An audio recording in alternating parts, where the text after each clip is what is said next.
Колко е красива рождествената нощ, нали, тати? Христос се роди, детето ми. Роди се Спасителят. Честито Рождество! Честито Рождество, тати!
Защо?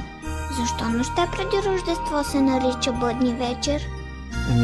През тази нощ се сбъднали всички пророчества за раждането на Христос. Бог е изпълнил обещанието си и е изпратил своя единороден син, за да се роди от девицата Мария, да бъде наречен Исус и да спаси хората от всичките им грехове.